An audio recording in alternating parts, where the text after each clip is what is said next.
It's Andrew Downs. I'm proud to support Three Beards Media, and I would love to work with you. If you need merchandise for your company, organization, band, softball team, whatever, I can help. From name brand apparel to promotional items, large orders or small, online stores, and more, I can help your brand stand out. AKC Marketing is local, based in Johnston, and we are an employee-owned business, so our costs are low and our turnaround times are fast. But most importantly, we give you personal service to make sure you get exactly what you're looking for. Email me at andrew@akcmarketing.com or find me on social media, and let's make some cool stuff together. Now sit back and enjoy this Three Beards Media podcast.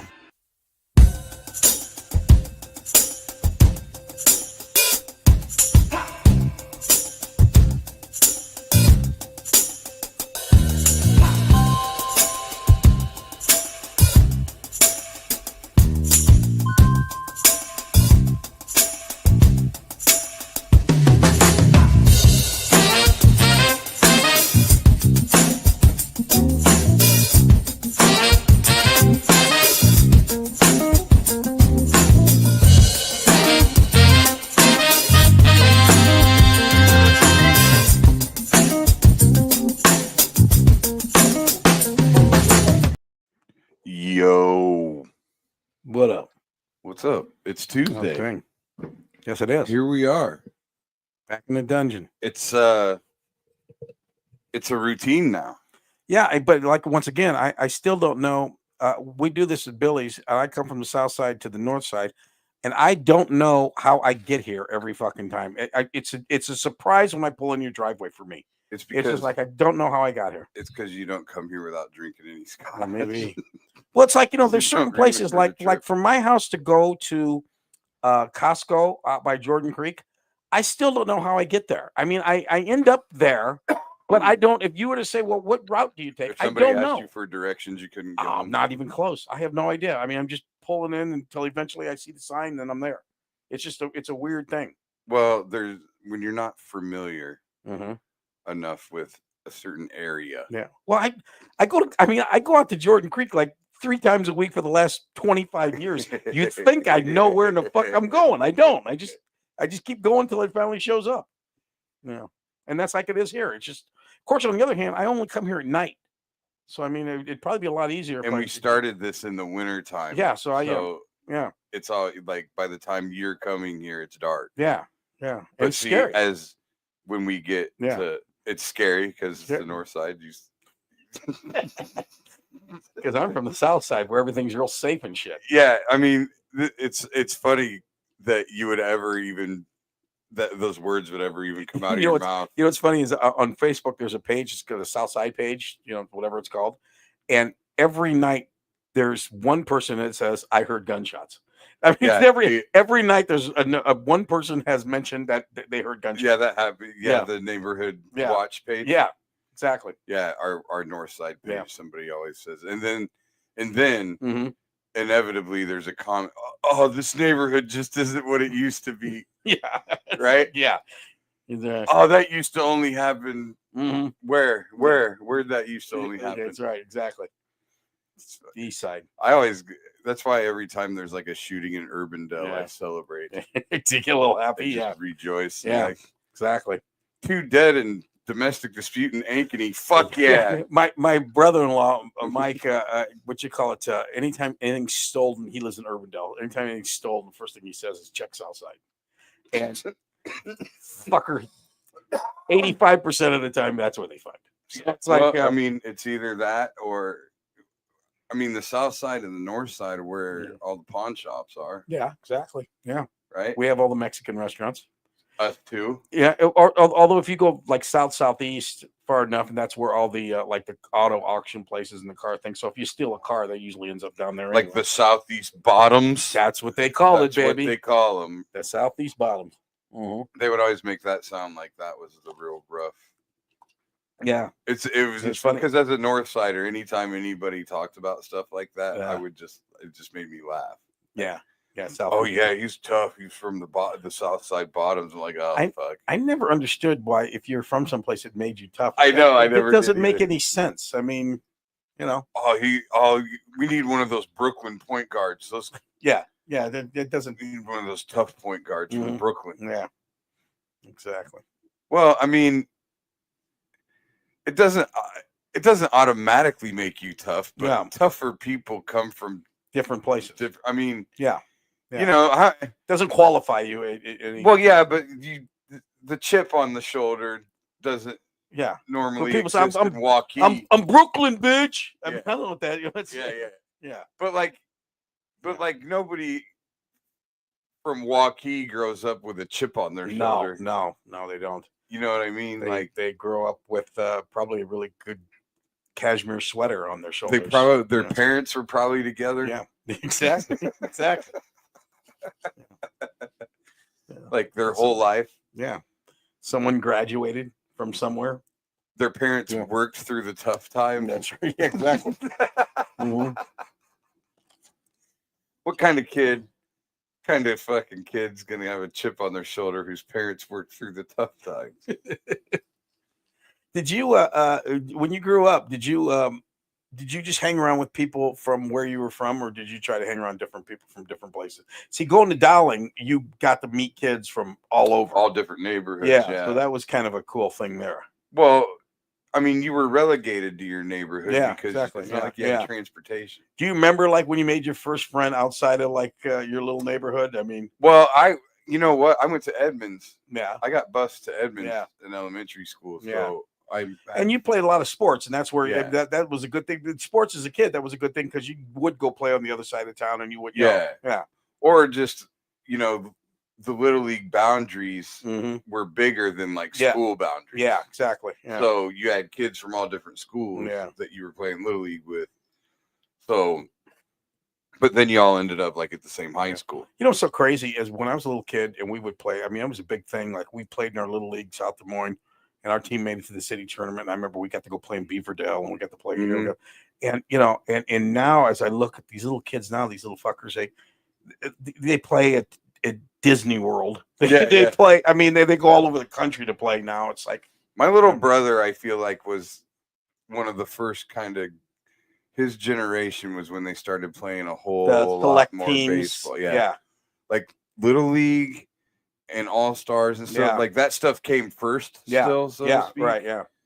But I mean, when I remember he was 8 or 9, he was playing 100 games. Yeah, yeah. When I was a little kid, and you played South Des Moines, I think you played like maybe 15, 20 games. You got like 20 games. Make the All-Star team. You got maybe a few more games. Yeah, and when my daughter was little, there were 75 games, 80 games.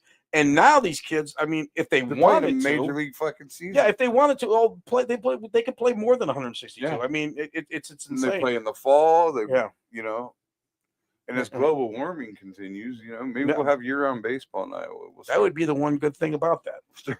You can watch baseball all the time. Could golf. I like. You know, you were an Oakland A's fan. You still, or what's the deal there? Well, I mean, I'm not an Oakland A's fan. I don't remember the last time I paid attention. You don't pay attention anymore? I couldn't tell you a single player on the team. Right now. Did you? I mean, would you follow? I mean, I know you watch football and stuff, but I mean, I know you follow the Hawks. You know everything about the Hawks. Mm-hmm. Any other sports that you? It's like me.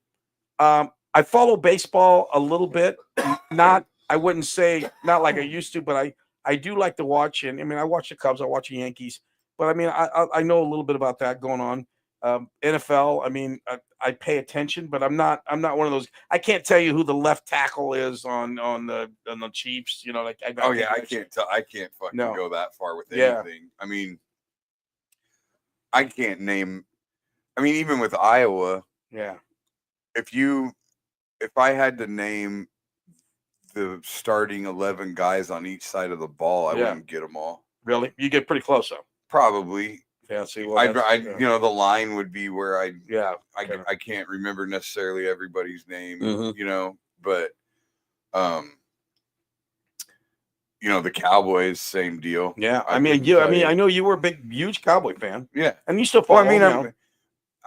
You know, what's the definition of huge? You know, like to me, a huge fan lives and dies with every moment. Well, it's like if you listen to like in the morning, I will listen to nationally. I mean, I listen to the guys locally, but nationally, when you listen to like Dan Patrick or Colin Cowherd, and the guy calls them, say, you know what, and they start talking about trades and shit. Yeah, that's to me that's the big fan. The guy that knows. I don't know any. I mean, well, like this Luka Doncic. Yeah, the Luka Doncic. I mean, now I might start watching Laker games again, and I might but too. I get.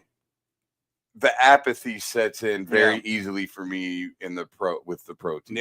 Yeah. So like, if they're not any good for an extended period of time, it's easy for me to stop paying attention. I pay attention enough to know, like, I know Cleveland's really good this year, and Oklahoma City's good. I know that. But yeah. And you're talking about the NBA. Yeah, and once again, I mean, I won't watch any of the games. I'll when they get to the playoffs, I'll watch by the time they get to the second, third, or ninth round, because there's like 8,000 fucking rounds. So I mean, I'll start watching when they get to talking about the NBA. Yeah, it's ridiculous. But I don't think I've watched. I don't think I watched a second of the finals last year. I think I did. I mean, I think I watched more of the semifinals because I think there were teams that I can't tell you. I can't remember who even won last year. Celtics, I think. Oh, Celtics won. That's right. Yeah. Okay. I think I watched a little bit. I'll tell you what. I did watch. They won in 5 games. I did watch when the Knicks, because the Knicks haven't been relevant in a long time. They got that Brunson. They had those 3 guys that played for Villanova. And I kind of watched that for a little bit. I needed more. I needed like a storyline. I needed a reason to want to watch. I would watch with like Golden State would get to the finals, and I would watch. Because you need to see something. Or I would actually watch most of Golden State was kind of having that little run. I would watch most of their playoff. Do you think you'll get? You think you'll ever get excited again? Like you were talking about how you lose your passion. Mm-hmm. I mean, you think? I mean, can an Iowa team get you excited to get to where you could paint your face and shit? Well, I mean, I've never been that guy. Yeah, but. No, these pictures beg the fucking difference. You're pretty close, I'll tell you that. Yeah.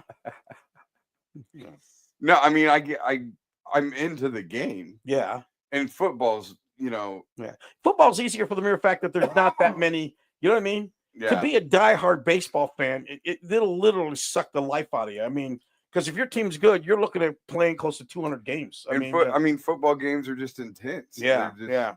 It's. Well, I mean, and there's only so many to go around, and every game's important in football. Like that picture of me that Claudia said looks like January. She went around, I don't know whether you know, the other night, she took a picture of every one of these pictures, and I don't know, she will use this sometime to do something. I don't know what she's doing. Yeah. But the funny thing about that picture is when Iowa scores. Yeah.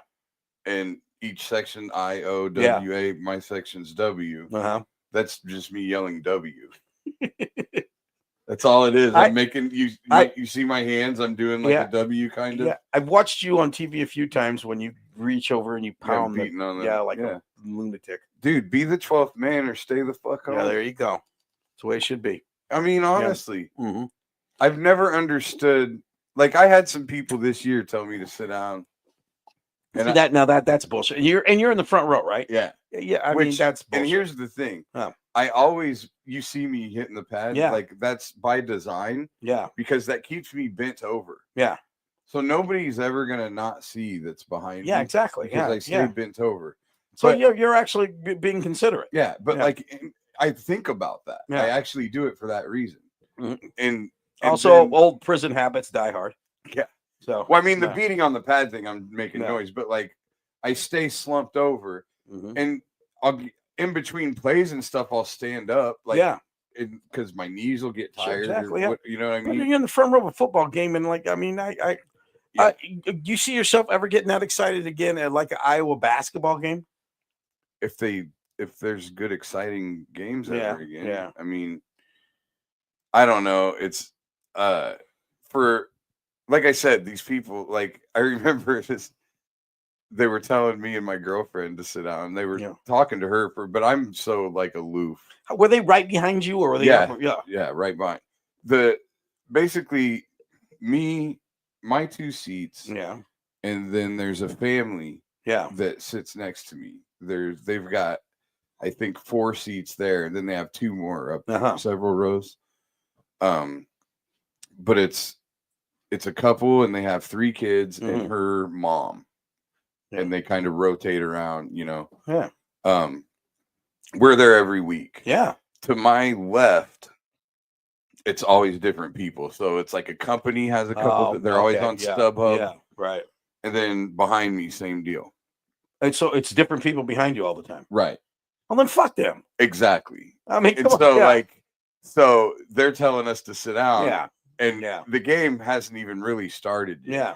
And this lady, and I turn around and I look at her husband, and I just went, not gonna happen. Yeah, exactly. I was like, either get excited, make noise. Like I'm like, you're in the north end zone. Yeah.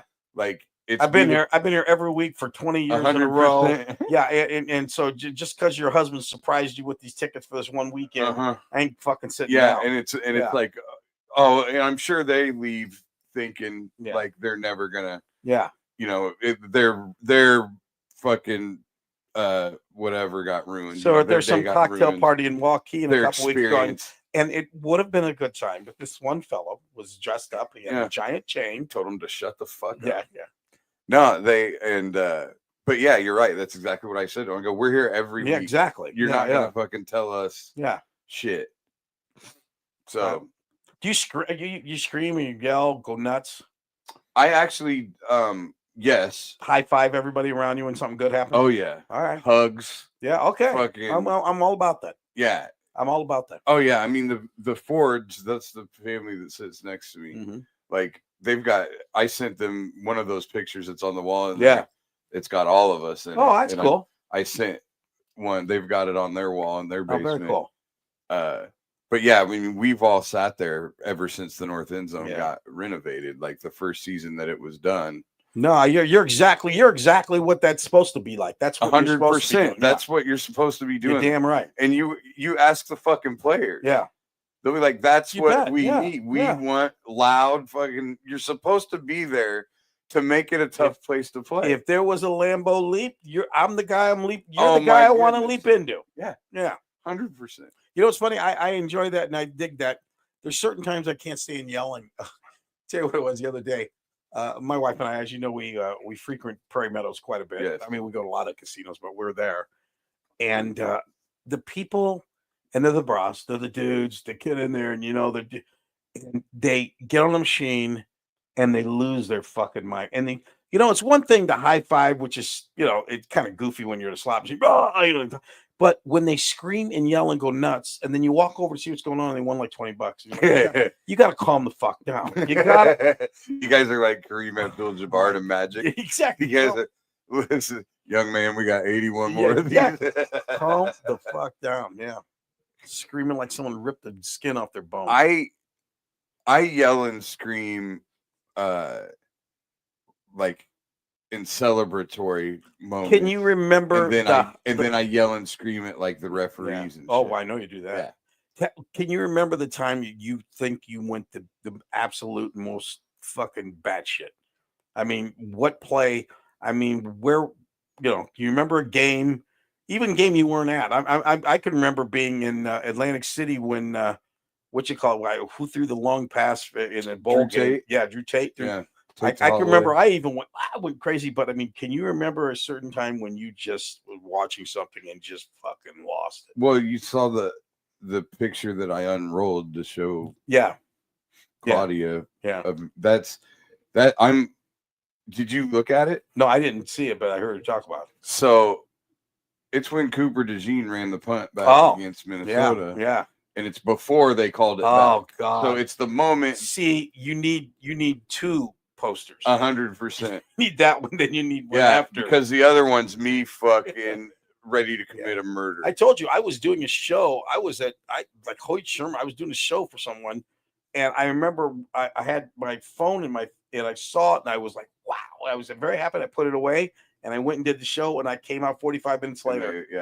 And it was like, what am I looking at here? I was fucking homicidal. Oh, I could imagine. But anyway, that picture. Yeah. I'm in the front row, so there's a ledge. Was he coming towards you when he did it? No, it's the other side. Okay. So there's a ledge, because we're in the front row. Yeah. I'm up on the ledge. Oh. and I'm just fucking raw, and I'm just fucking screaming. And everybody around me, like you can see that I'm up on the ledge because everybody else around me is just standing on the regular. Yeah. So you're right there. So he had his back to you when he got the pass, and he didn't go like this. It wasn't a fair catch like this. It was move away. Yeah. Yeah. So at the time when you're watching it, there not 1 second did you go, oh fuck, you call it fair catch. Not even, and that's not even why they reviewed it. Yeah. What was the review again? To make sure he stayed in bounds. Oh, Jesus, that's a bad call. They reviewed it to make sure he stayed in bounds. And then they said he made an invalid fair catch. It was such a crock of fucking shit. Unbelievable. Well, I'm still pissed off about it. Thanks for bringing it up. Shouldn't have brought it up. I'm sorry about that. But yeah, I mean, there's been a lot of like shit last year, the Nebraska game. Yeah. I lost my mind when Caleb Johnson ran that screen pass for a touchdown. Yeah. Because the Nebraska fans were talking so much shit at halftime. Yeah. I was at the I'm a bad luck thing because my cousin brought me to the Iowa City a couple years ago when they got beat by Nebraska. Yeah. And I felt like that was my fucking fault. Yeah, well, that was after Cooper DeJean got hurt. How superstitious are you? I mean, does a lot? I'm pretty superstitious. Yeah, so which I've tried to let go of. Like that was a baseball thing. I was always very superstitious. Yeah, you were the guy that kept something in your fucking nut cup. Yeah, I had a quarter in my nut cup. There you go. For 2 years. Won't go into a machine now, will it? The machine just spits it out. The machine you put it in the machine. It's it was my senior year of high school, and I hit a double, and I was running to second. As I was running to second base, I heard a jiggling noise, and I thought there was a pebble or a rock or something. Yeah, I knew something was moving around in my nut cup. I figured it was a rock, and so afterwards, when I got back to the dugout, I checked, and it turned out it was a quarter. How did it get in there? Because I didn't. So you know how you have that the jock strap has a cup. It has a pouch that you put the nut cup in. Yeah, and you wear sliding shorts. Yeah, you'd wear that over your sliding shorts. So like it wasn't like it was ever underwear. Yeah. So you just kept it like in your bat bag. Right. Yeah. So when you had practice, you threw it on over. So it could have been a peanut M&M. It could have been a quarter. It was. I had change in my bat bag. Yeah, and somehow it just worked its way in there. And so you left it in there. I realized right before I was going to take it out, and then I was like, wait a minute, I hit a double. So then what happened? So I left it in there, and I went I think I went 3 for 4 or 3 for 3 that game. Yeah. So it never left. What did you do? Even in college? Did you ship it away to Cooperstown or anything for? I did. Yeah, they wouldn't authenticate it though. They said I couldn't prove it was the same quarter. I thought they put it right with George Brett's pine tar bat. They did actually. That was the plan. But yeah, they just couldn't. I couldn't prove it was the same quarter. I did a show one time in Sioux City, and Bill Gates showed up for the show. And it was a golf outing, and he had George Brett with him. Are you fucking serious? Did I ever tell you this story? No. I did a show. It was for Gateway Computers. Oh, my God. Ted Waite was the guy. Kenny got me the gig. And anyway, he said that they told me, okay, you're going to do the show. It's going to be a surprise guest. We can't tell you who it is. Sorry. So it was out at the country club, and I'm outside, and I'm doing a show, and all of a sudden, it's a golf outing, up walks Bill Gates with George Brett. But George Brett's the only one you knew, right? Yeah. Well, no. I knew. No, I knew who he looked like. So, and then I put 2 to 2 together because it was a computer thing. So I looked at Bill Gates. I said, "What? Why are you?" And I said, "How'd you get here without anybody knowing?" He says, "I flew."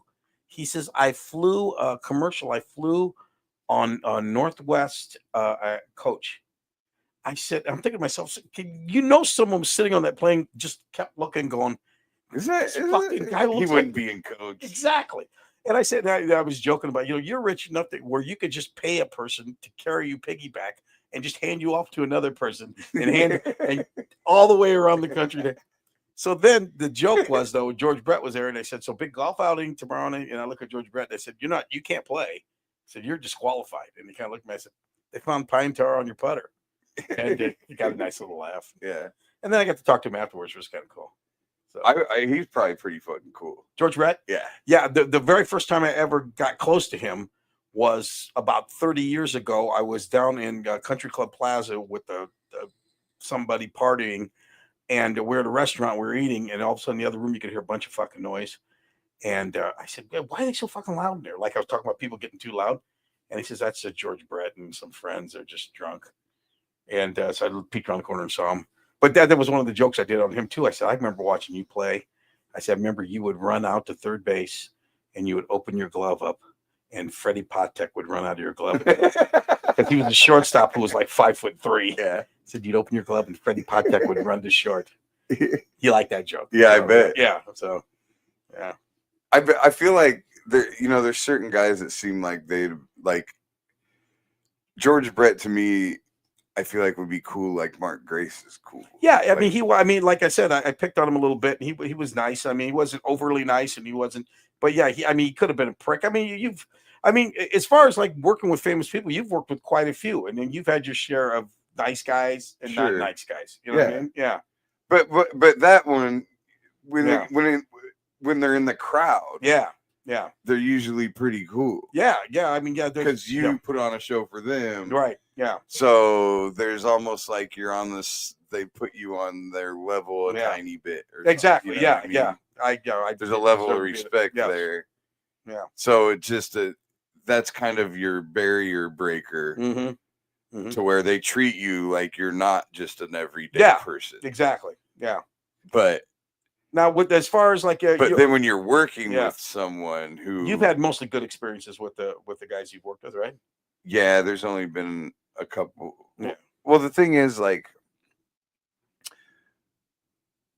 one dude, I liked just fine. He treated me just fine. I didn't like the way he treated other people. Yeah, I've seen that. I've seen that many times. Yeah, like. Yeah, we were cool in the green room. Yeah, he didn't, he seemed to think my act was okay. Yeah, but he was a prick to other people. I hate that. But yeah, the thing is, I couldn't tell if it was just if he was just keeping the gag going. Yeah, like exactly. Yeah, because I don't know. I can't. I feel like a douche if I mention names and tell the story, but if I tell the story, I feel like people are going to know who I'm talking about. Yeah. So tell the story. So anyway, I just remember we were at the Kansas City Improv. Okay. Nice club. And it was the old one that had the movie theater. Oh, yeah. Okay. Yeah. On the other side.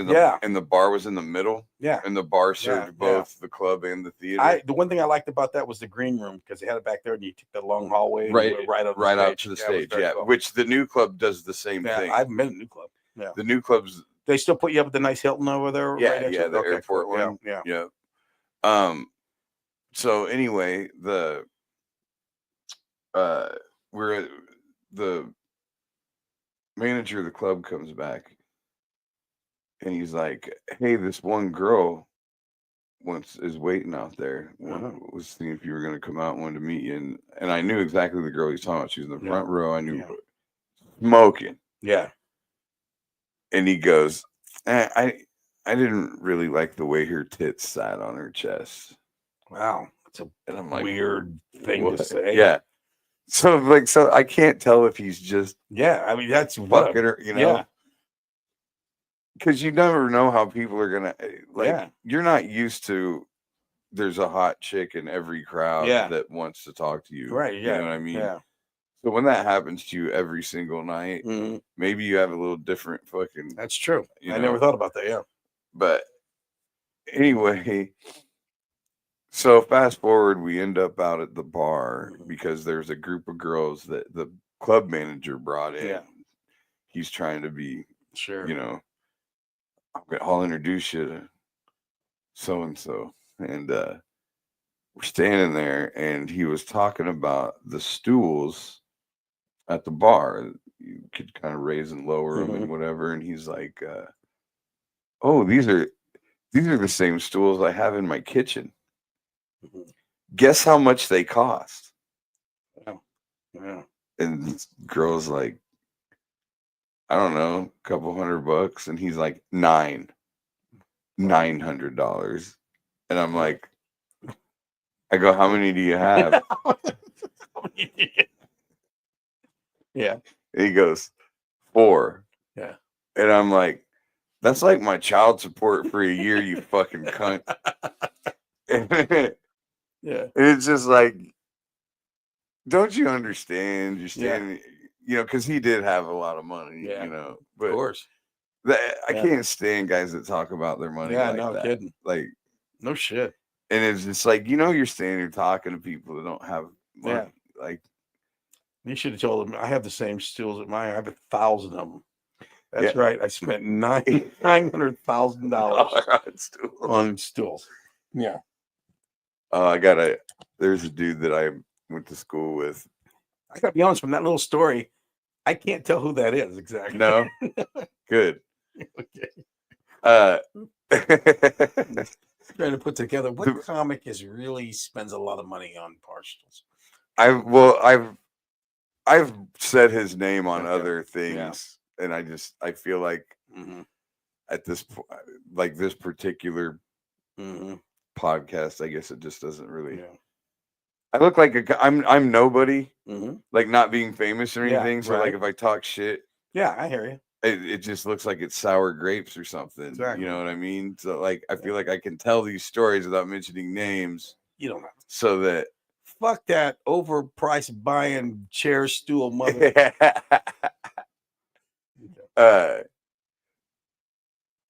But yeah, and he was just I don't know. I didn't like that, just rubbed me the wrong way. And then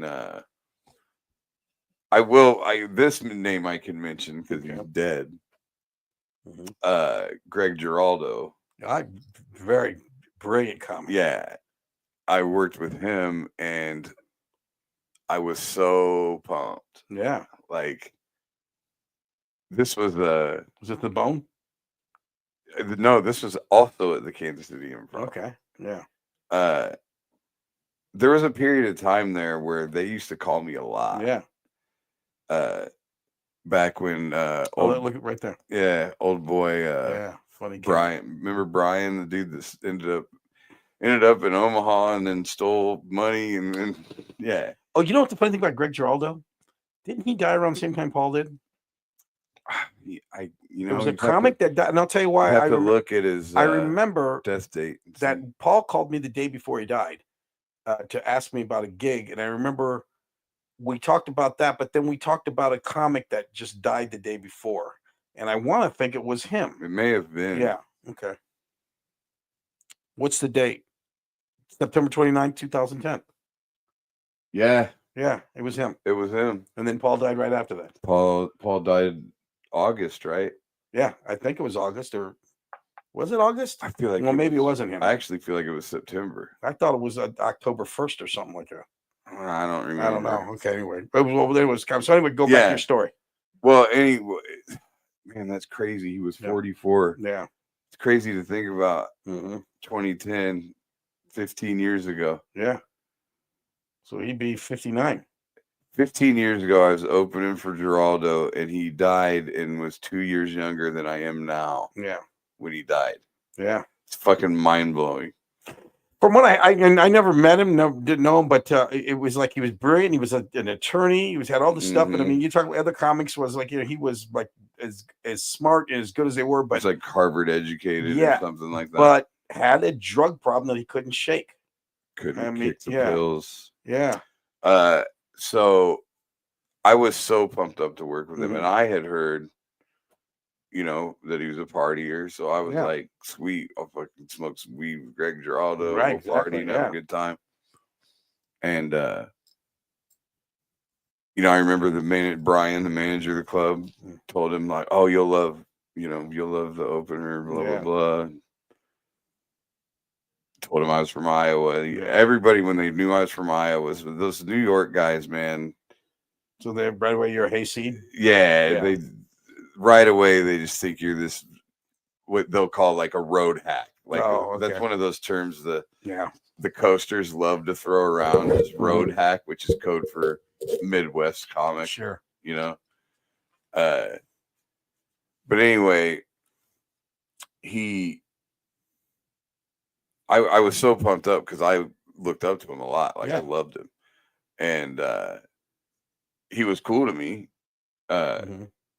Complimentary of my set. Was it just a weekend gig or was it a week? It was a week. It was a Thursday to Sunday. Yeah, okay. Well, Sunday, Thursday through Saturday, and then Sunday it was. I did a different show. Yeah. You know? But he was sober. He had a guy with him to keep him sober. Oh wow! And that was the show. That was a fairly new thing, I think. Show was great. He was Greg Giraldo. I mean, he was great.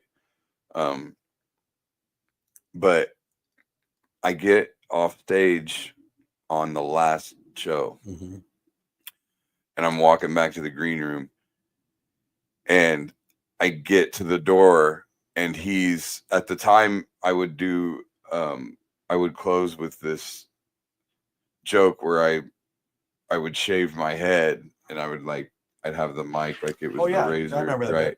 Yeah. And so I get to the doorway and his back's to the doorway and his sober guy is in a chair in front of him. Yeah. So I can see that guy. Yeah. And Greg's standing there making fun of my bit. Yeah. And oh fuck. Yeah, and that dude sees me and looks at me and I'm like, and then Greg turns around, oh nice, you know, and I was just like, oh man, fuck. Yeah. Don't meet you here. You know, that's something I never in a million years would, even if somebody sucked, I would, if I made fun of them, it would be a way of, you know what I mean? I would never even do that. I mean, I would never mimic or do anything like that to anybody else's act. I just don't, I mean, you know what I mean? It's just, I don't get it. I don't, it almost sounds like an after school special where the kid walks in on the other kid saying something about him and, you know. Yeah. Yeah. Oh, kid stutters and he was really cool and he made the team and he's pumped that he made the team and the guy's really nice to him, and then he comes in the locker room afterwards and he's making fun of him. Then the kid stutters and he go in the locker room we later. need a water boy, you guys. Yeah. And he comes in the locker room and then he hears the guy talking to the other guys going, yeah, maybe he could rebound for us. Yeah. He turns around and sees him. And, you know, it's one of those deals. Yeah. I mean, Jesus Christ. Yeah, that's what that was me. Yeah. You're the stutter. Oh, you like my joke? You don't like my joke? So after that, was that on the last night so you didn't have to deal with him? Yeah, that was it. Yeah, okay. That was the very last show, you know. I had his number. We had texted a few times after that, but just it was that sucks. Yeah, that crushed me. I'm not gonna lie. I was, because I wanted him to like me so bad. Yeah. Because you know how it is in this business, when somebody you respect likes what you do or respects you, it's fucking. You know, it's funny when you think about that when you're working for. I remember there was a comic, I can't think of who he was, but he was on a plane one time. And he got on the plane and he saw James Brown on the plane, which I got a James Brown story when I met him too. But he sees James Brown on the plane. He's all excited because he actually opened for him 2 or 3 times and did really well. And he opened for him once and they had him back. So he goes up to James Brown and, you know, I'm thinking, he goes, James Brown, he said, I remember, he says, I'm so sorry. I opened for you a couple of times. James Brown went, I ain't seen an opening act in 30 years. Never did that. They left. Yeah, I never watched you. Somebody else said they liked you. Exactly. Yeah. Well, so you never met him. You headline the Funny Bone. Something you ain't watching nobody. I mean, I might if I'm working a comedy club, I might go. When I host the Funny Bone, I don't watch the headline. Yeah, exactly. But I mean, I might do that maybe one time through, just so I make sure I'm not stepping on anything else. Actually, I actually watch more of the show when I headline because I don't want to. You want to step on something, yeah, exactly. Well, in that case, they're the ones stepping on something. That's true. But I want to make sure I don't get stepped on. Yeah. Or I avoid whatever, because you know, you shouldn't be in that position if you can't make the adjustment. I don't think guys should be. Yeah, I don't think I should be backstage going, hey, don't do this, don't do this. See, it's you watch, you see what they do, you adjust. That's why you're in that position. That's right. Yeah. If you can't follow all of it, then don't be headlining. And that was, I used to challenge myself like that a lot. Yeah. Like I remember me and Dwayne went to Omaha, and I was closing the shows. We just did it was just a one night thing. I think I think we just did two shows, like 2 shows on a Friday or something. And Dwayne, normally when he would feature, he wouldn't play his guitar. He wouldn't bring his guitar. Right. Just kind of to not have that, let the headliner have.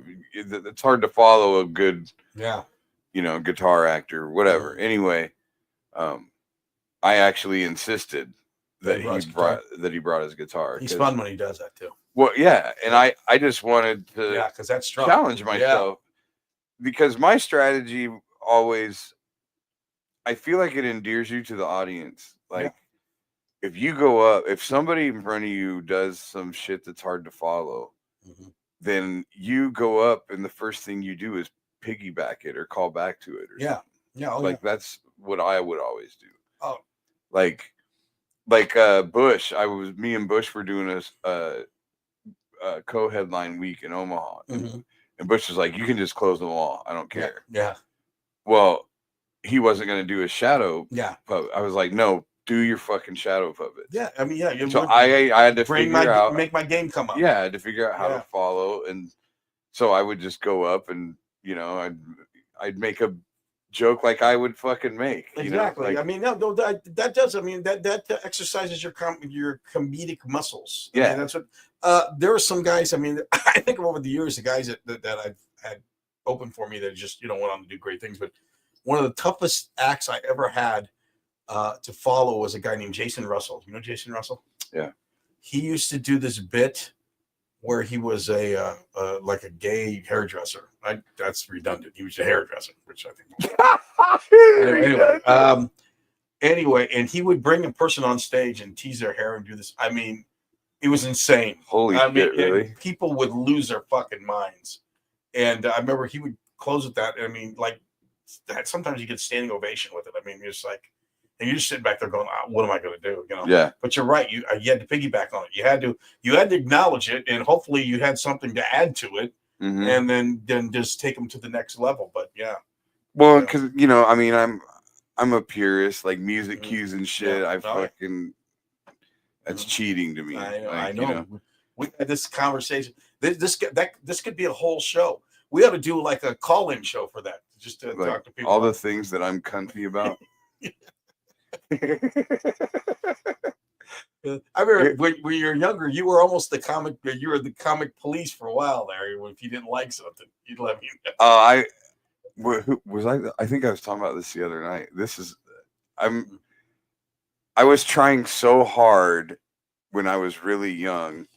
I see my son do it sometimes. I with wrestling, like. It's just a competitiveness. I mean, that's just I think no matter what it is, it's going to make you. But I was trying to be more than I was, or at least project more. Like, I remember hearing early on about how Robin Williams was a joke thief, and that was like this inside knowledge, right? Right. And so I couldn't wait to tell regular people that Robin Williams was a joke thief. You know what I mean? Yeah. And then you hear about I know. Hey, I know. Cook, Dennis Leary. Exactly. And so here's a step further. This is how bad I hated Dane Cook, right? Dane Cook was everything that's wrong, And I didn't think he was funny. I'd watch it, Yeah. I remember he had this special, it was a Comedy Central, like half hour maybe or something. And he was doing some bit about the drive-through or something. He was like, and pickles, and it nothing was funny about it, right? Yeah. And so I'm like, what the fuck is this shit? And of course, it was cool to fucking hate Dane Cook, right? Oh yeah, he was a thief. He was a Carlos whatever. Mencia. Yeah. I got in a fight with my ex-wife. My ex-wife went to a Dane Cook show. He was cute as shit. And I got in a huge fight with her about it. I was so mad at her. I was on the road. So let me ask you, how do you feel about Dane Cook now? I mean, I don't give a fuck now. Okay. Like, I don't. I mean, but you still just don't think he's funny. I couldn't even tell you the last time. I don't think that version of him was funny. Yeah. Okay. Whatever that version was back then, I didn't think he was funny. Right. Yeah. To me anymore, it's like we've had this conversation about. But I don't begrudge people what brings them success now. But like you said, we've talked about this when somebody's really funny. People say, "Do you think he's funny?" He said, "I can tell you when somebody's funny because if I watch him and it makes me hate myself, then you know he's funny. You know, when you look at him and go, what am I even doing? Mm-hmm. Why? I should be calling the county, getting a job." And and I remember her and her friend went and fought with her about it all night. Well, you know, she went for a different reason too, because I mean, he was Matt Rife before Matt Rife. Yeah. So. Well, and then it was funny because later on, like a day or two later, because I remember the fight, I was like, "Oh, I'm sure you even," because like she worked in insurance, right? And I was like, "What if I fucking went and got insurance somewhere else?" Just trying to find a trying so hard. God, I can't imagine that coming up in a really heated Dude, I was legit mad. I'm gonna go get term insurance. 20-year term. Non-smoking. Fuck him, I'm gonna lie. Fucking State Farm. I'm going to State Farm. God. He's wearing khakis. Yeah, I mean, no, but I mean, part of you is, I mean, especially when you're with a girl, it's like, I'm gonna go see Dane Cook, and in your mind, you're going, yeah, you don't even think, you just want to fuck him. You know, you change it all up in your head. It ended up though a couple days. She said, like, you know, she said that she went to see, like, she went expecting to see some kind of next level. Yeah. Like, because she'd been to so many shows. Yeah, exactly. You know? Yeah.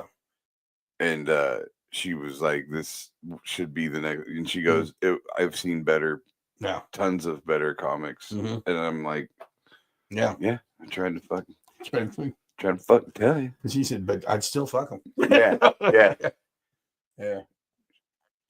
She'd have fucked that money. That's for sure. Well, you heard his story. They got a documentary coming on. They did a documentary.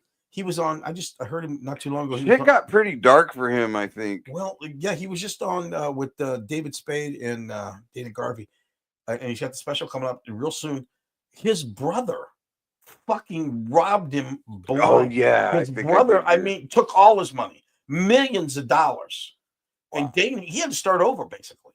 I mean, he said I had millions and millions of dollars, and my brother and my sister-in-law literally drained my account. His brother, he said his brother's in prison for robbing him. Yeah. And of course, you can't recover that. It's gone. No. Wow. Exactly. So I mean, he tried to pick himself up by his bootstraps and start over. So do you think it was his brother that took it or karma? There you go. That's or was it the comedy gods? The comedy police are coming in to tell you what's happening. Either you lose all your money or we find you in a closet with a rope around your neck. Exactly. That's how this is. It's funny because they always had the people that they stole from, like it was like they do like right next to each other. And it would be like verbatim. Yeah. Carlos Mencia stole from a bunch of people, but Dane Cook, I'm trying to think, I can't remember.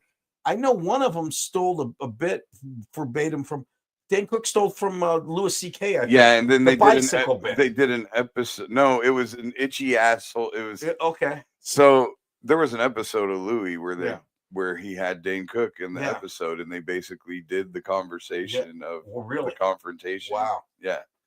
And it was, and Dane Cook's basically going, "What makes you think you have a monopoly on talking about having an itchy asshole?" Well, yeah, they were saying that, you know, I remember that used to be a thing. It was what's it called?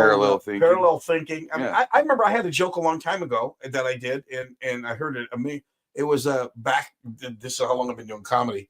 when Boy George had the song "Do You Really Want to Hurt Me?" And I remember saying something to the effect of, "George Boy, do you really want to hurt me? I want to fucking kill you." You know what I mean? But and then I've heard 25.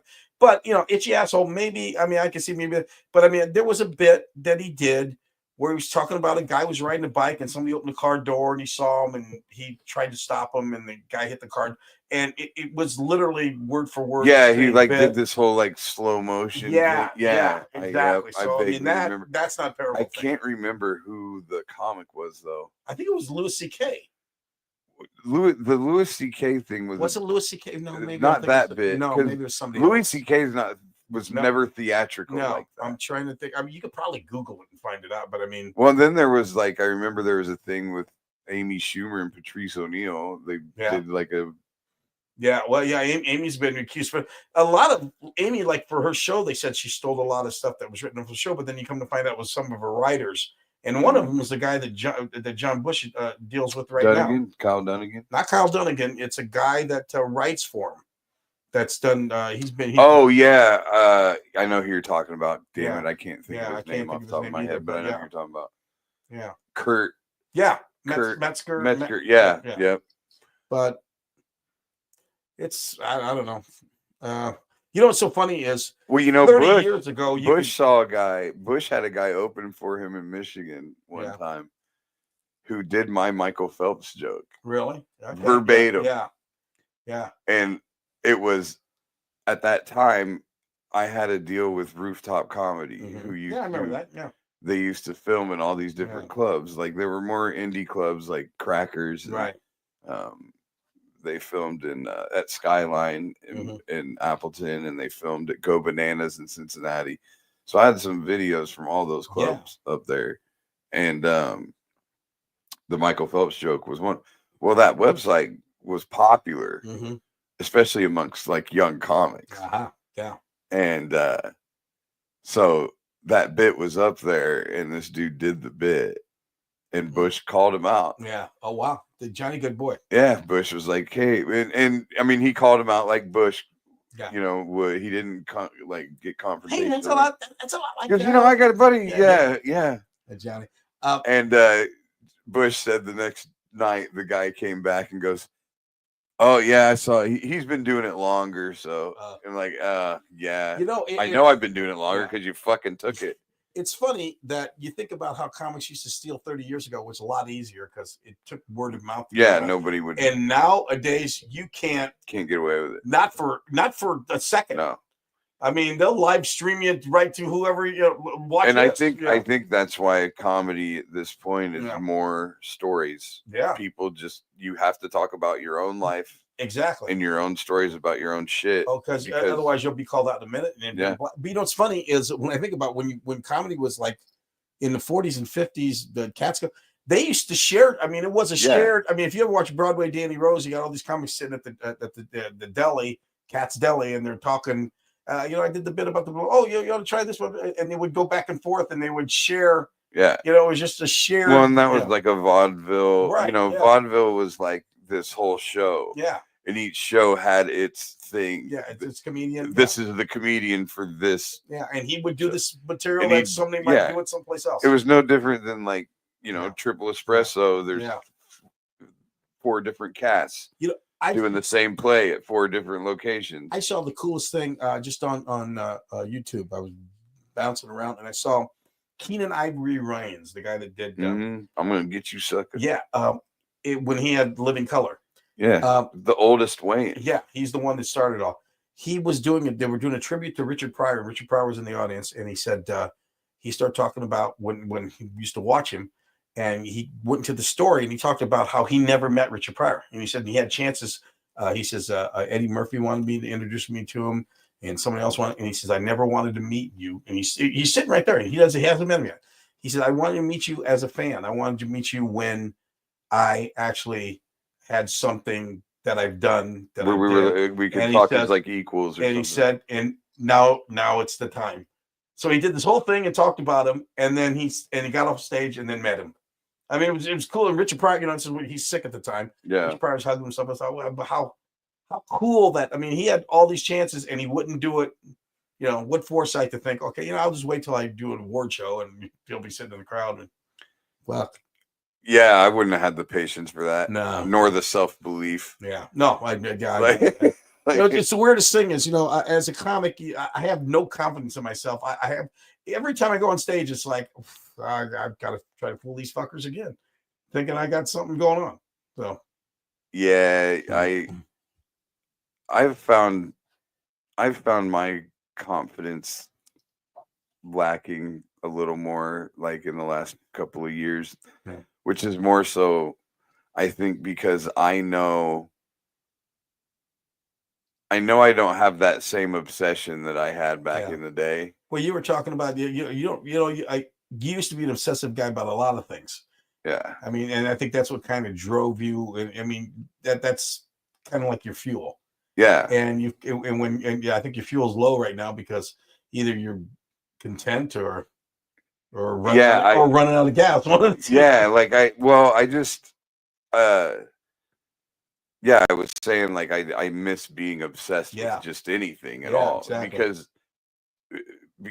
Because you would just engulf yourself. Yeah. So, I mean, maybe like as life has gone on, like, so it's almost like it's not worth it. The show is turned into like what's the point of getting obsessed about this fucking thing? I'll forget about it in like a year. I'm fucking get obsessed with something else. Now I'm just like, what's the fucking point? Let's put my feet up. Watch fucking Severance. Yeah. Is that a good show? It's fucking good. I gotta watch it. But it's bizarre. Yeah. I mean, super bizarre. Yeah, I think as you get older, I think that's the one thing that if you say, what do you miss most in life? Yeah, I mean, I miss my abs, and I guess I miss and I never had good ones to start with, but I miss what kind of look like them. But it's a passion. It's the want to. It's sad. I every time I see a young comic, they say, what are you most jealous of them for? Is it their youth? Is it? I said, no, it's just the passion, and it's the wide eye. I miss you know what I miss about comedy? I miss butterflies. Yeah. I miss the fact that just can't wait to get on stage and do it. I mean, I don't remember the last time I had any butterflies before I went on stage, honestly. Like, I don't recall ever, like, my first few times on stage, there was like nervous energy, I think. You wouldn't say butterflies. But yeah, I never felt butterflies. Like, butterflies to me were like nervous. You know what I mean? Like nerves. Yeah. Like, I can remember having butterflies before some baseball games. Yeah.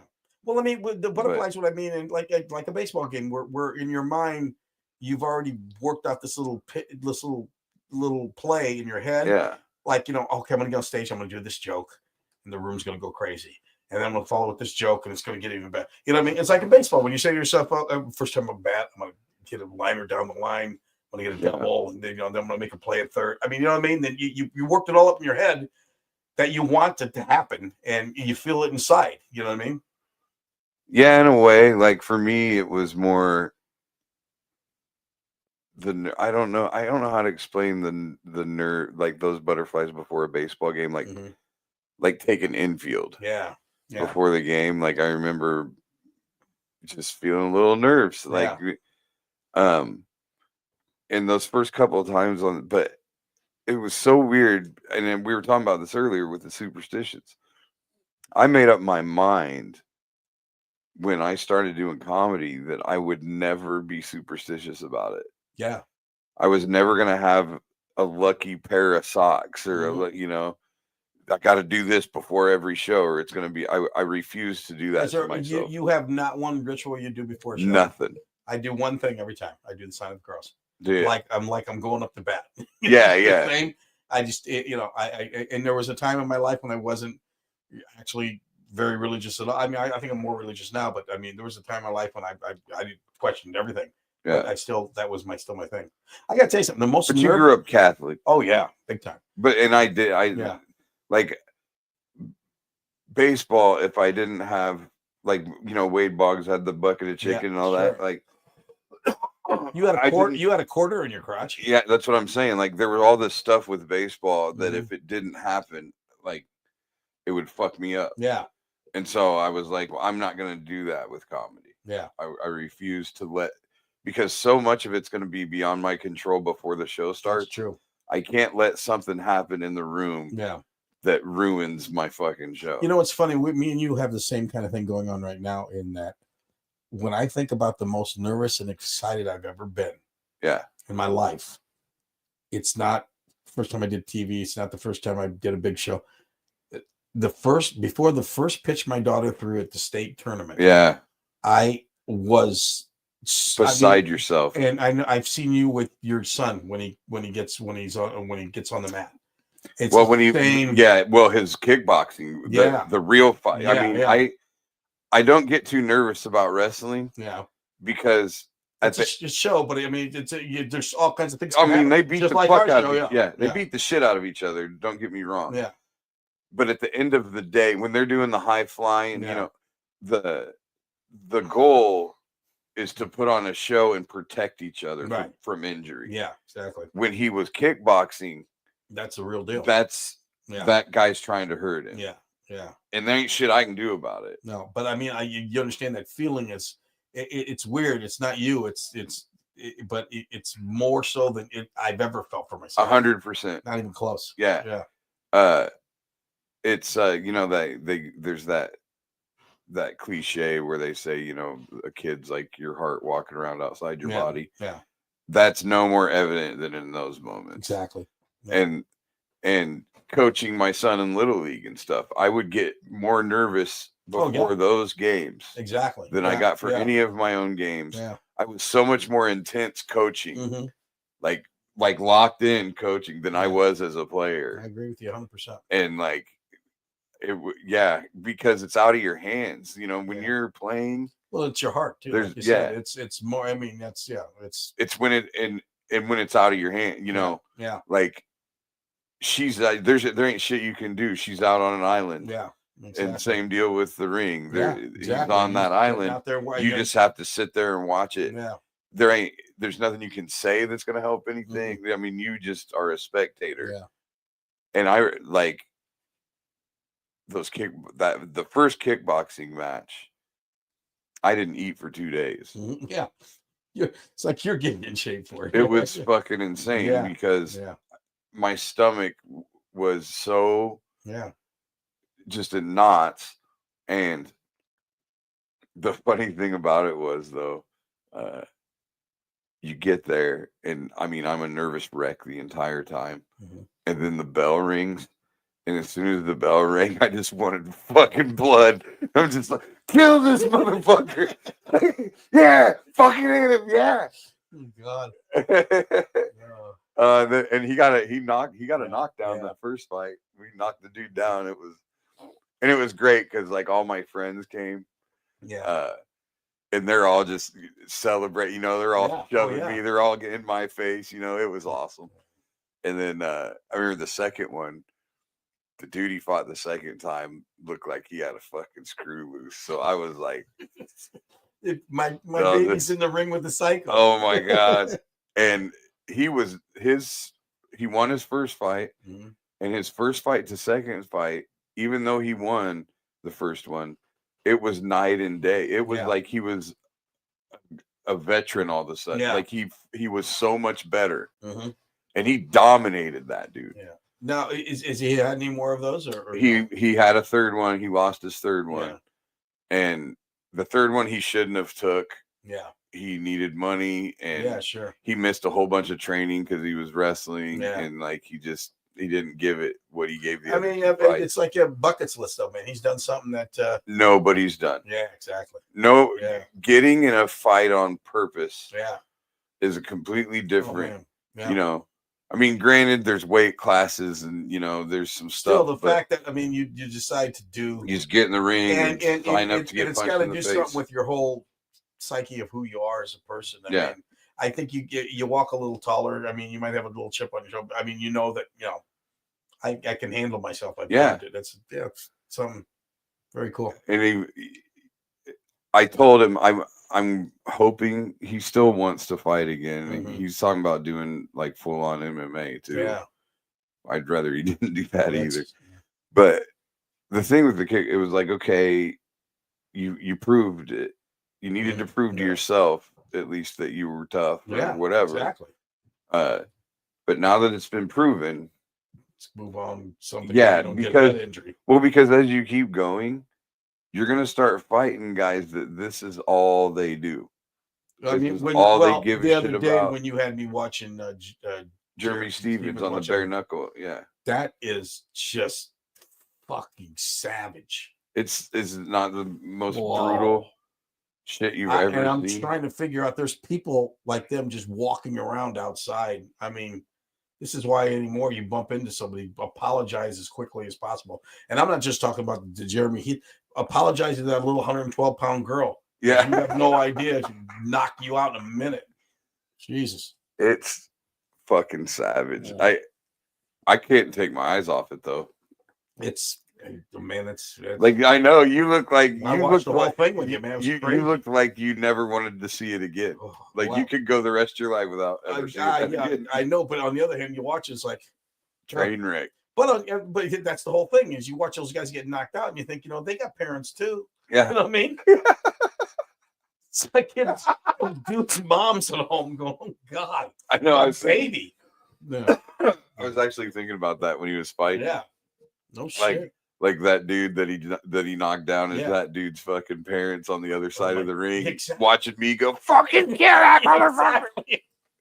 Exactly. Damn. I bet it was like it reminds me of like you see the wrestling parents at a wrestling meet. Oh God, yeah. Like that was. I remember when 2 years ago when Spencer Lee lost. Yeah. Did you see his last mom? Fight? Yeah. Oh yeah. Broke her glasses. Yeah. God. So you know how he grew up. I mean, they're all insane over at that house. Mom can have some more potatoes. Not only that, they're all fucking 5'2". Oh yeah. Mama likes more taters. Yeah. You want more taters? Get down to 3-point. Let's go. Because that's the thing. Like you run into a guy. What does he wrestle at? 125 or exactly. something? Yeah. He's 5'7". Yeah, like you run into I'm 5'7", I'm 201. I run into Spencer Lee at a bar somewhere. I'd be like, get the fuck away from me. Well, once again, it's not even guys like him. It's the Paige Van Zants. It's those little cute girls that do that MMA that could fuck you up. You know what I mean? Well, at the very least, they could get you in like a submission or something. Oh, yeah. A girl the size of my daughter can measure. Yeah. Claudia, when we were younger, Claudia always liked to watch MMA with me. And she goes, I want to do this. I said, what are you going? She goes, I already got a name. I'm Pounding Ground Farrell. I said, stick with the softball. I want to watch you. Ground Farrell. Yeah. I just, I don't know, man. Watching the real fighting is a whole different thing. Because you know the consequences more. I mean, and not that, and what people don't understand about even the fake wrestling is the athleticism and the danger of shit that could happen. Yeah. I mean, well, they'll all tell you, like, it's not. They'll tell you it's not fake. Yeah. It's scripted. Yeah. Like it's like, and the only thing that is scripted is the outcome. Yeah. Like. All they know is who's supposed to win, and they have to figure out how to do it, make it look real, and the athleticism it takes to do all that. And I mean, you hear about all the time all these old wrestlers that got problems from Mick Foley. This fucking guy can't walk. Yeah, wasn't there a guy that died on the ring? There were two brothers, and one of them killed. He got hurt, broke his neck or something. Well, Owen Hart. Yeah, he. That's who it was. A whole bunch of Harts. Yeah. But yeah, Owen Hart was rappelling down from the ceiling. Yeah. Busted. Yeah, there you go. He just fucking. And then they continued with the. Yeah, that's because that's what the show must go on, baby. Show must go on. Do you imagine those guys having to go in? Like I've watched some documentaries about it and stuff. And they talk about like going in the ring afterwards and his blood is on the ring, you know, like it's just fucking crazy. The rest of it, they're really, hey, there's a good chance Hulk Hogan might be Secretary of Defense if Trump gets his way. So you never know. He's gonna, you know, when you got two tanks. That's right, babe. Well, I just read something where you said we're gonna take over the Gaza Strip. They're gonna put a luxury hotel. Yeah, he's gonna turn the Gaza Strip into a fucking French Riviera or something. There you go. I really gonna put a PF Chang's in there. That's worked out so well for the Israelis to control it. You can go over here. You can worship. Then you can play 9 holes. How do you get there? Well, first you get down to the Gulf of America. You take a ship. Who was I talking to? Was it somebody? It might have been you. Did you? Somebody I know, friend of a friend of a friend, something, had to golf with Trump. Oh, I don't know. Like, that's was caddying. Really? Somebody knew somebody that caddied. Man, I'm trying to remember, but he literally like will just pick up his ball and go hit it from where he wants. It's like and give himself a trophy at the end. He basically golfs exactly like the King of England you would think would golf or whatever. That's right. You know?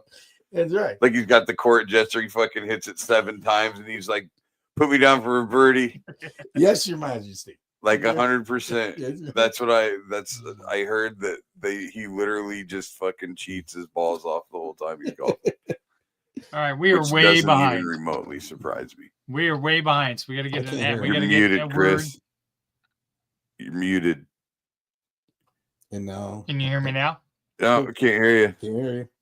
Hold on. I might have the gain down too far, actually. Talk now. Can you hear me now? Yeah. I was like, everything's dark on my end. All right, we are way behind. Let's get our sponsors, and then I've got 3 topics to go over with you guys. So, all right, let's go. All right, let's get a word from our sponsors: Revelton Distilling Company, Greenberry Realty, of course, brought to you from the AKC Andrew Downs Marketing Studios. Making great tasting bourbon requires the perfect combination of ingredients, conditions, and time. The longer it rests, the better it tastes. Revelton Distillery's new single barrel bourbon is made from 80% corn, sourced 100% from Iowa farmers. And unlike mass-produced bourbons, each barrel of Revelton's single barrel bourbon is unique, proofed on when it tastes best. As they like to say, it'll be ready when it's ready.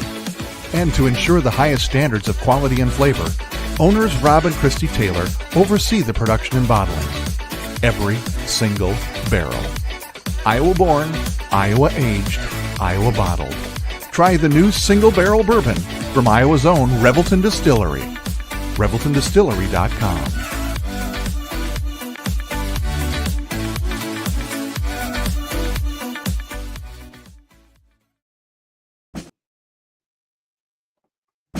In 2023, a crack Green Beret named Dan Douglas retired his military command and promptly escaped to a full-time career in real estate. Today, this man is wanted by home buyers and sellers who want to survive the process without spending a fortune. If you have a home to sell or want to buy one, maybe you can hire Dan Douglas at Green Beret Realty. You can find him at greenberetrealty.com. greenberetrealty.com. There he is. Mm-hmm. All right, we're back.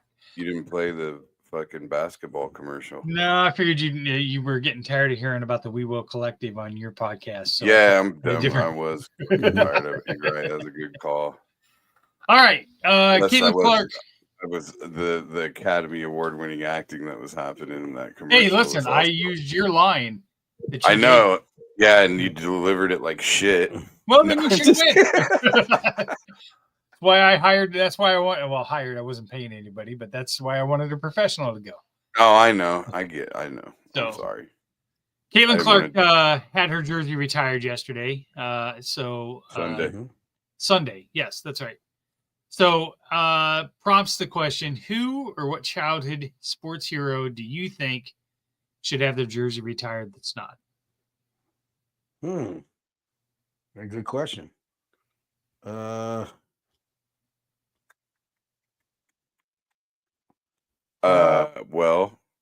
I'm gonna go right. I think that the A's need to retire Ricky Henderson's jersey. Oh, without a doubt. Yeah. It's not? That's hard to believe. No, I don't think so. Do most people think that he's an A, or do they more associate him with being a Yankee? He did way more damage with the A's. He was with the A's twice. Yeah.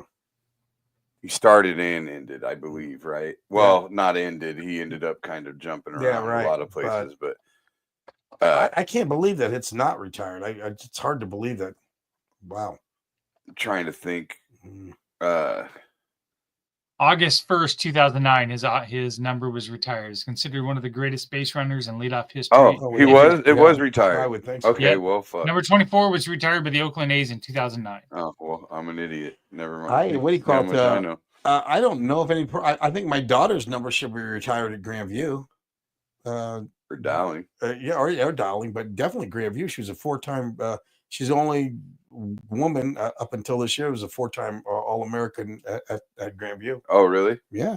So I mean, there was 5 wrestlers in her, and then a girl this year made it for wrestling. Also, do they have a Hall of Fame? Yeah, she'll get into that, but they take 10 years. Yeah, you got a time frame. Yeah. So yeah, number 11 should be retired at Grandview, as far as I'm concerned. How about this? What Iowa player has not had his number retired that should have retired? Oh God, there's a bunch of those guys. Top of your head, first one that comes. Ronnie Lester, is his number retired? I have no idea. Well, Luke Garza, what you call it? Luca? Luca Garza, his number's not retired. I'm trying to remember if they retired his or not. They retired Gustafson. I saw when they put Caitlin Clark's up. Gustafson's was retired. Caitlin Clark. There was one other girl that was retired up there, I saw. But yeah, I don't think Garza's is. I don't think Garza's Murray's. I don't think retired Murray's at a halftime ceremony during February 22nd, 2022. So just 2 years ago, 3 years ago. Yeah, I was going to say, I thought they did retire Garza's jersey. Yeah, I felt like that was right afterwards. Yep. I didn't see that. Which, have they done Keegan? I don't know. Let's look. They probably better do Keegan Murray if they have. He's not retired, but his jersey is. His school. Well, his high you know school, what? You know, Luca graduated. Yeah. You know, that might. But Iowa doesn't have that requirement. Iowa State does, which is the reason why Marcus Pfizer, Jamal Tinsley. Yeah, all those guys aren't. Yeah. Those guys aren't retired.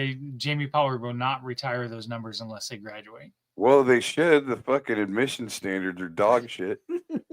Shut up. Now you're just talking out of your ass. You don't even know. You don't, dude. The Big 12. The Big 12 has the worst admission standards in the country. You didn't know that? Shut up. Look it up. Well, that's maybe why I got in. Fucking Google it. Why do you think Jamal Tinsley could have fucking got in anywhere else? He had a handle though. Come on, Billy. Fucking Christ, Jamal had a handle. That motherfucker couldn't even spell ACT. He was the Brooklyn point guard. Did we just have that conversation earlier? Jamal. You're gonna ruin my chances of getting him on the show. Yeah, you need to look up Big 12 admission standards, bruh. I'm looking right now. Contrast to the Big 10. The Big 10 has some of the toughest. The Big 12 has some of the shittiest.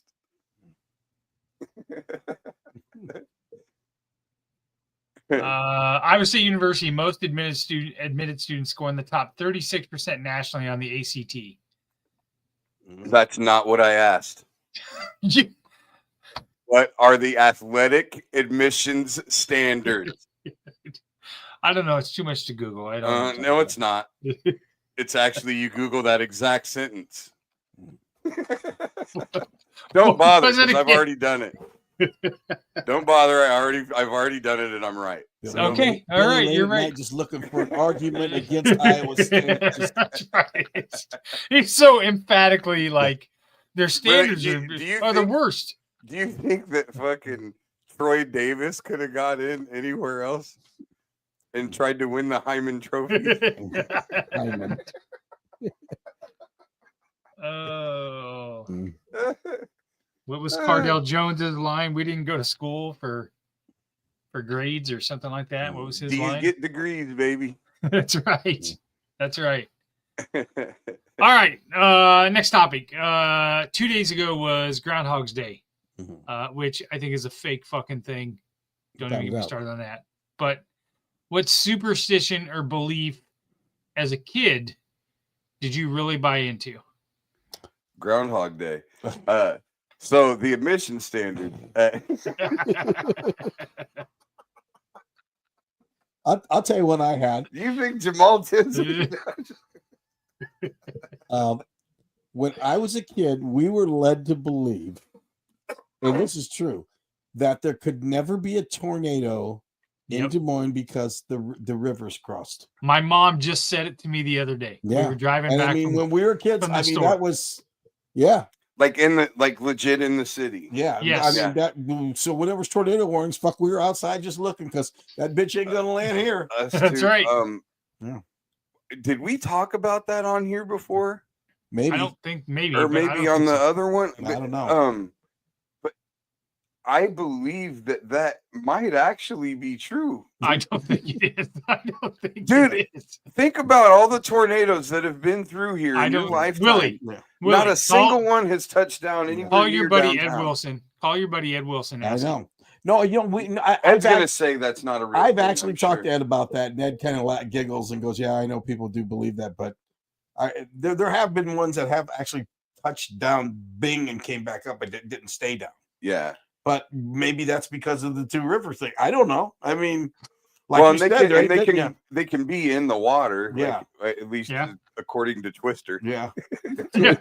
That's called a cyclone. Thank you very much.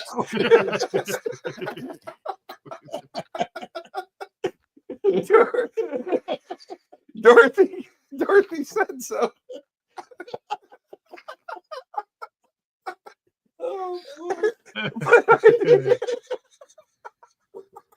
Oh my god!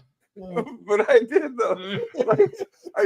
I mean, the reason I was thinking about it is because remember years ago, there was a tornado that touched down in downtown Nashville.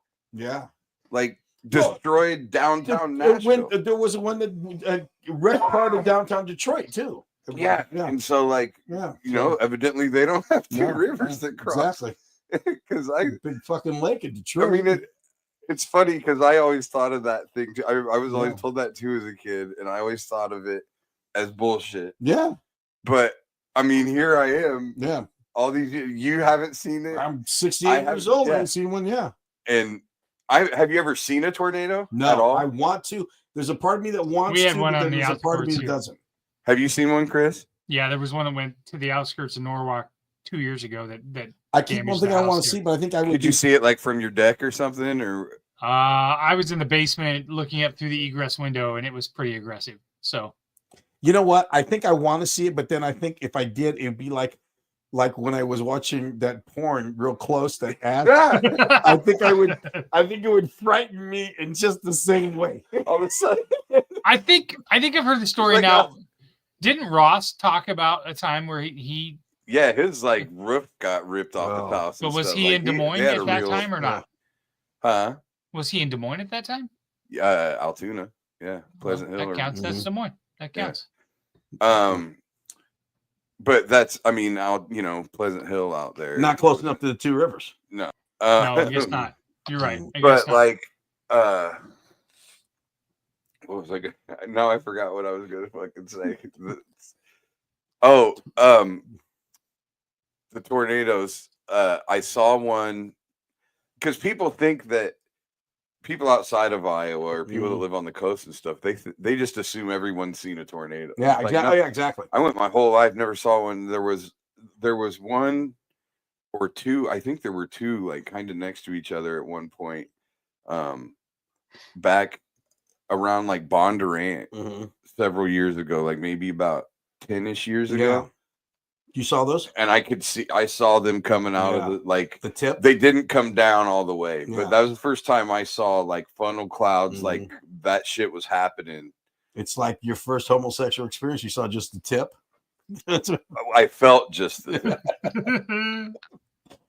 it's like you're right about that because you think everybody who lives in California has been in an earthquake. Yeah. You think everybody they knows. probably have. Well, Yeah. probably have. You're wrong. But But there's nothing to see with an earthquake. no, It just feel shakes or whatever. exactly.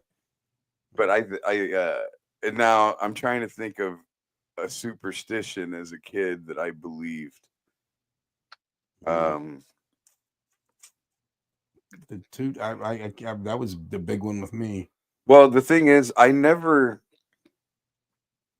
was always kind of superstitious just in general. Mm-hmm. I didn't necessarily believe them, but I like the black cat thing.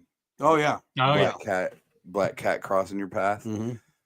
I remember a book there's this book in elementary school where I read they went through a bunch of those superstitions and then like what you were supposed to do to counteract them.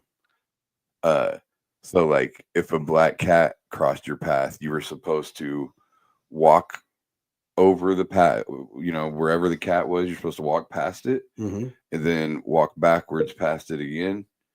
And then turn around and walk backwards past it, and then turn around and keep walking. And then do the hokey pokey and turn yourself around. And so I do remember actually doing that after a black cat crossing my path, doing the turn around. And I think like if you walked under a ladder, you're supposed to do it backwards or something. I remember. We laugh about superstitions, but in a way, we all kind of you do kind of feel them. When I was younger, for the longest time, if I like touched a wall X number of times, I'd have to do it the same thing with my left hand. Oh yeah, you're like me. I've got OCD to that point. I can remember one time I was working at Skeffington's Formal Wear on the south side, and Southwest 9th there. That's where I get. So it was actually the older building, kind of where that Casey's is now and whatever. Yeah. Where Tercy's used to be. Tercy's used to be in there. So. I closed up the shop one night, and apparently I forgot to close the back door.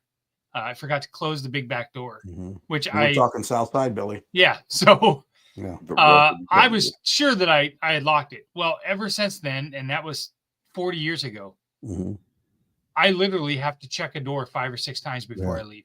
Like I will yank on the door. And I was working at the Clive store one time, and would lock the door and walk over and shake the door. And then I'd get in my car, and then I'd convince myself that I shook the door so hard that it unlocked itself. So I'd go check it again.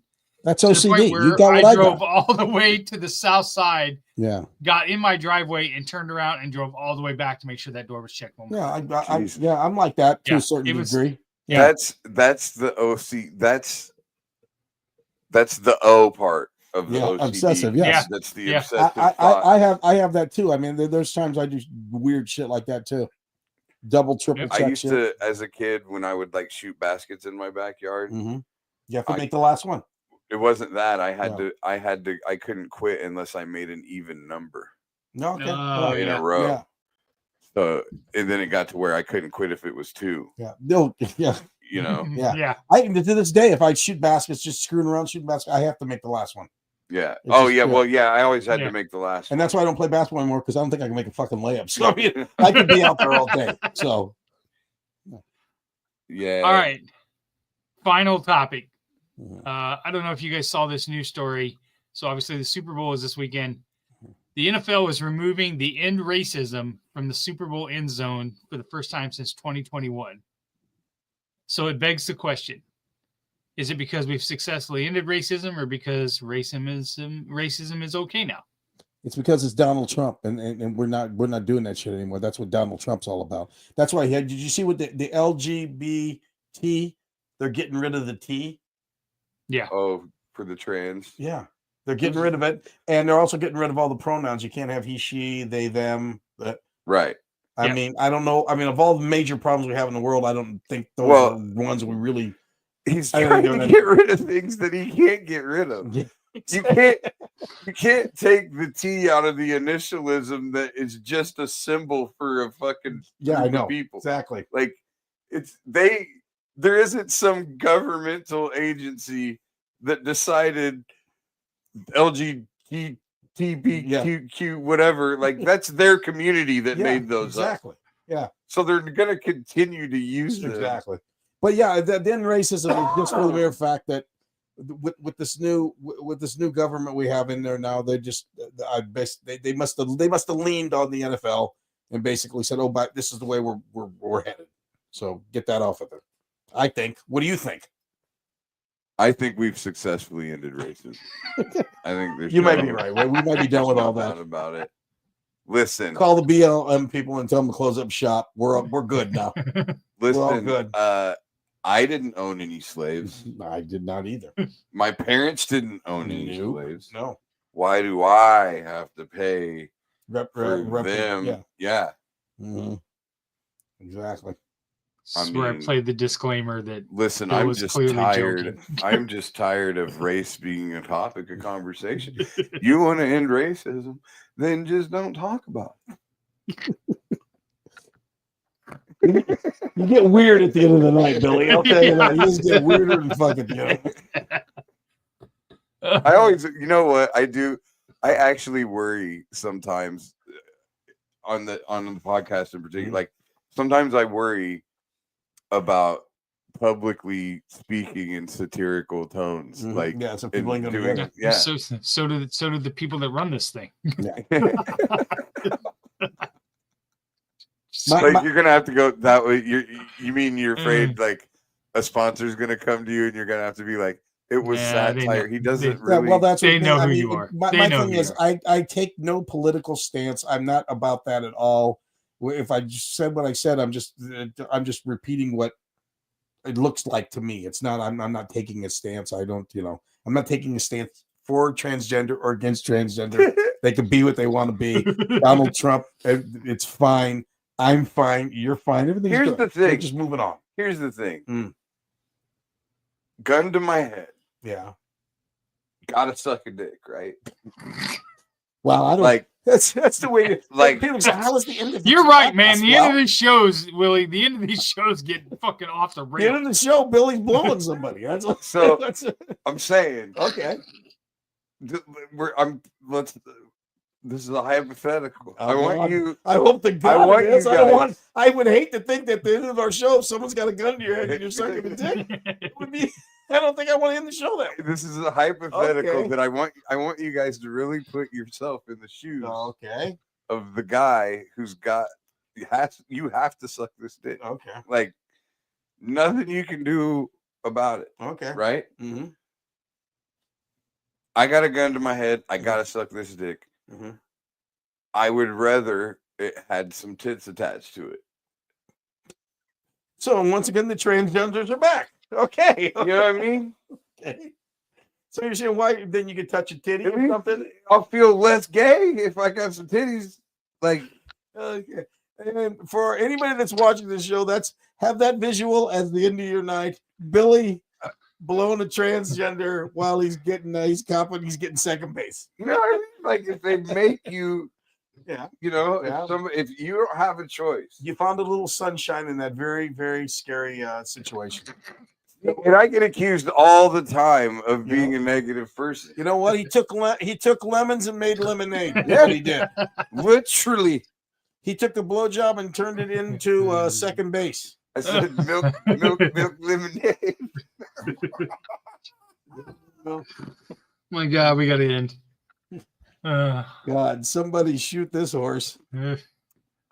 There's another porn you could watch. Barnyard Fun.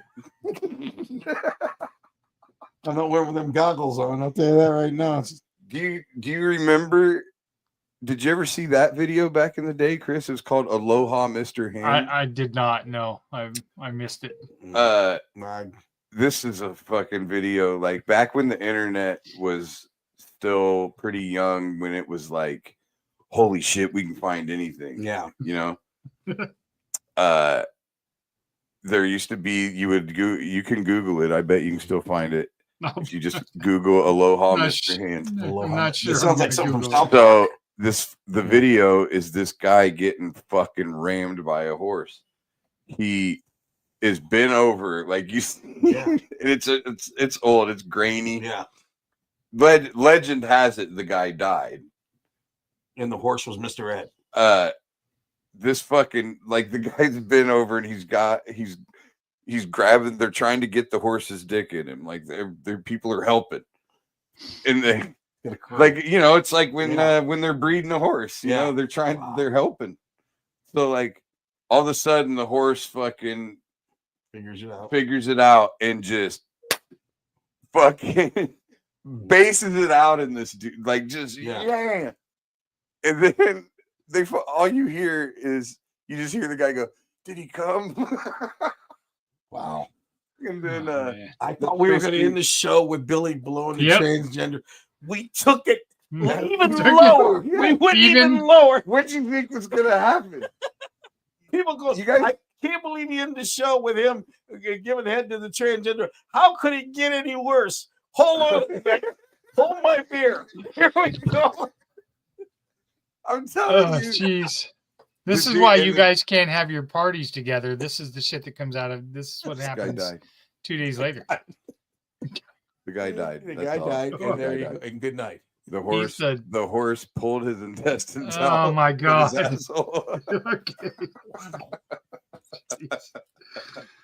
Oh God, we got to end. Chris, are we gonna have to keep doing this show without sponsors? Oh my God. We're gonna have to remove. I think we're all right. Yeah. Oh, by the way, that Revelton was very, very good. Let the people know, the sponsors, that was very enjoyable. Yeah, I got to get we got to get you guys down there and and sample some stuff. So did you see him? Did you see what he just did? What do you do? We got to get you had to snap himself back into. Yeah, I'm getting better and better at this. He was like, "Yeah, we got to go." Oh man. I fucking concussed him. All right. He's in concussion protocol right now. You gotta get you in the blue. I'm out for the Super Bowl. I'm not gonna be able to participate. I'm not sure how the Chiefs are gonna cheat their way to the win. So the fucking Cooper DeJean Bowl, baby. Oh fuck, Jesus Christ. What? Nothing. The yay for Cooper. He's gonna be the defensive rookie of the year. Yeah. That might be the craziest thing you've said all night. You don't think he thinks that's crazier than the guy getting nailed by the horse? He's in the running, dude. He's on the fucking list. Hold on. He's definitely been mentioned. His name has been mentioned in the running for defensive rookie of the year. NFL. He's like the highest. Okay, hold on. 2024, 2025 NFL Defensive Rookie of the Year odds tracker. Mm-hmm. Let's see here. Cooper DeJean. Right now, he is at plus 6,000 as of. Oh, that's a lot. Yeah. Who's ahead of him? Plus 6,000. Jared Verse minus 921.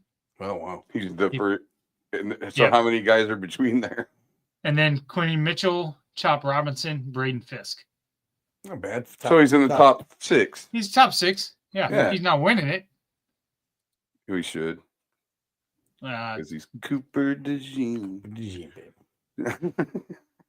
He's actually 1, 2, 3, 4, 5. Yeah, he's 6 on this list as well.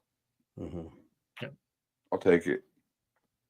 He's in the Super Bowl. Yeah. He is. You're right. That should be fun. Yep. This is where we need like the bumper music. That's right. Figure it out. All right. Love. Peace. See y'all next week.